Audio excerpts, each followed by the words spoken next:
Hi friends, అందరికీ నమస్కారం. Friends, ఈ వీడియోలో రెండు తెలుగు రాష్ట్రాలకు సంబంధించిన వెదర్ అప్డేట్ ఇప్పుడే రావడం జరిగిందండి. వీడియోలోకి వెళ్ళి పూర్తి వివరాలు తెలుసుకునే ముందుగా మన ఛానల్ని సబ్స్క్రైబ్ చేసుకోండి. వీడియో నచ్చితే లైక్ చేసి సపోర్ట్ చేయండి. అలాగే మీ యొక్క ఫ్రెండ్స్ అండ్ ఫ్యామిలీకి కూడా షేర్ చేయండి. ఇక ఏమాత్రం ఆలస్యం చేయకుండా టాపిక్ని స్టార్ట్ చేద్దాం. నైరుతి పశ్చిమ బంగాళాఖాతంలో ఏర్పడిన అల్పపీడనం బలపడి తీవ్ర అల్పపీడనంగా మారింది.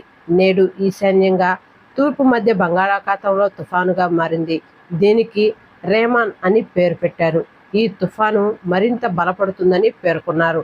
రేమాన్ తుఫాను ప్రభావంతో ఏపీలో ఇవాళ పలు జిల్లాల్లో భారీ నుండి అతి భారీ వర్షాలు పడతాయని తెలిపారు.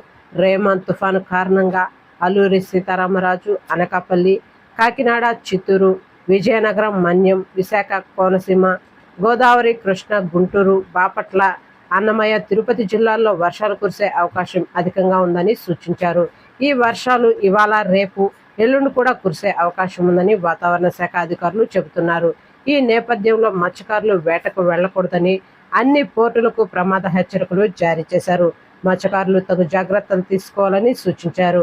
అలాగే తెలంగాణకు సంబంధించి కనుక చూసుకున్నట్లయితే తెలంగాణ రాష్ట్ర వ్యాప్తంగా ఇవాళ కామారెడ్డి, మెదక్, వికారాబాద్, నారాయణపేట, మహబూబాబాద్, వనపర్తి, జోగులాంబ, గద్వాల్, నాగర్ కర్నూలుతో పాటు రేపు సంగారెడ్డి, మెదక్, మల్కజ్గిరి, వికారాబాద్, మహమూదాబాద్, హైదరాబాద్, కొత్తగూడెం, ఖమ్మం ఉరుములు మెరుపులతో కూడినటువంటి వర్షాలు పడే ఛాన్స్ ఉందని వాతావరణ శాఖ వివరాలు వెల్లడించింది. రైతులు, గొర్రెల కాపర్లు తగు జాగ్రత్తలు తీసుకోవాలని సూచించింది.